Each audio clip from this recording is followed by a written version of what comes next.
The Book of Malachi. Introduction.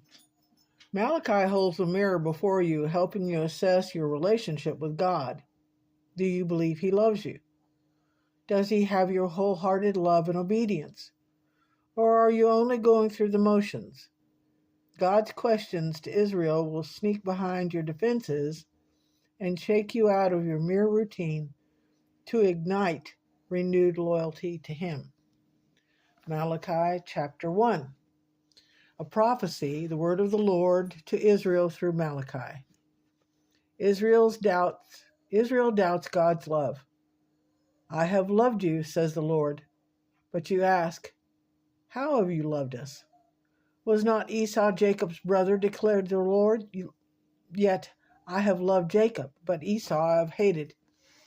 And I have turned his hill country into a wasteland and left his inheritance to the desert jackals. Edom may say, though we have been crushed, we will rebuild the ruins. But this is what the Lord Almighty says. They may build, but I will demolish. They will be called the wicked land, a people always under the wrath of the Lord. And you will see it with your own eyes and say, great is the Lord, even beyond the borders of Israel. Breaking covenant through blemished sacrifices. A son honors his father, and a slave his master. If I am a father, where is the honor due me?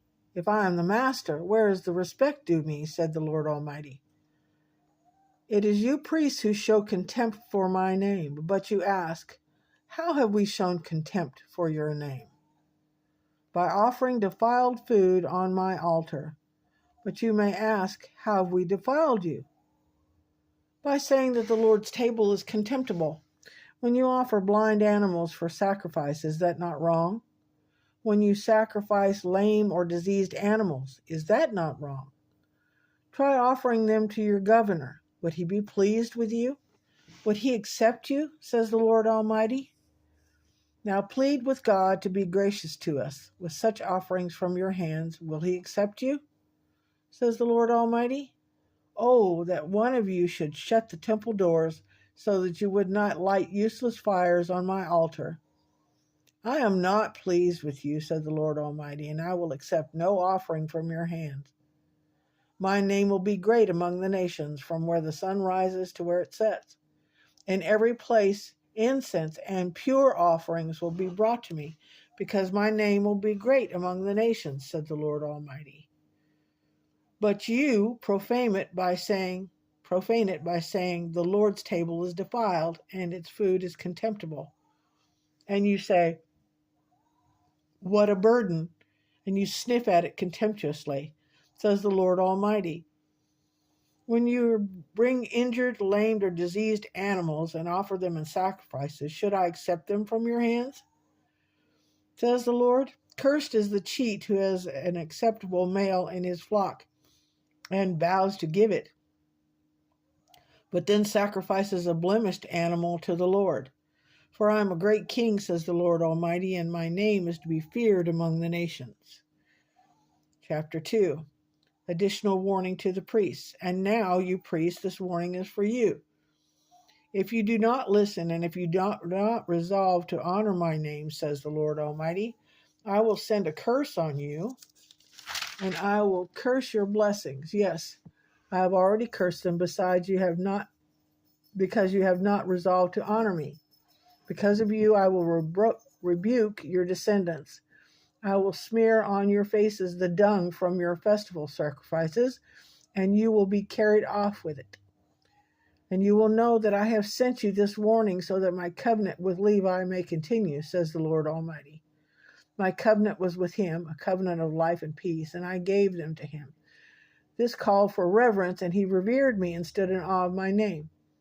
True instruction was in his mouth, and nothing false was found on his lips.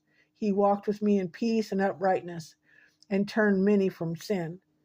For the lips of the priest ought to preserve knowledge, because he is the messenger of the Lord Almighty, and people seek instruction from his mouth.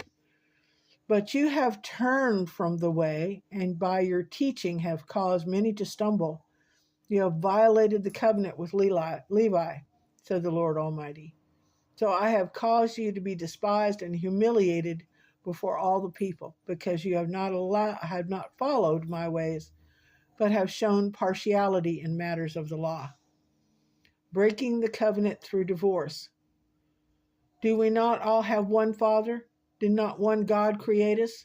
Why do you profane the covenant of our ancestors by being unfaithful to one another? Judah has been unfaithful. A detestable thing has been committed in Israel and in Jerusalem. Judah has desecrated the sanctuary the Lord loves by marrying women who worship a foreign god. As for the man who does this, whoever he may be, may the Lord remove him from the tents of Jacob, even though he brings an offering to the Lord Almighty. Another thing you do, you flood the Lord's altar with tears. You weep and wail because he no longer looks with favor on your offerings or accepts them with pleasure from your hands. You ask, why? It is because the Lord is the witness between you and the wife of your youth. You have been unfaithful to her, though she is your partner, the wife of your marriage covenant. Has not the one God made you? You belong to him in body and spirit. And what does the one God seek? Godly offering. So be on your guard and do not be unfaithful to the wife of your youth. The man who hates and divorces his wife, says the Lord, the God of Israel, does violence, to the one he should protect, says the Lord Almighty. So be on your guard and do not be unfaithful. Breaking covenant through injustice. You have wearied the Lord with your words. How have we wearied him, you ask? By saying all who do evil are good in the eyes of the Lord, and he is pleased with them. Or, where is the God of justice?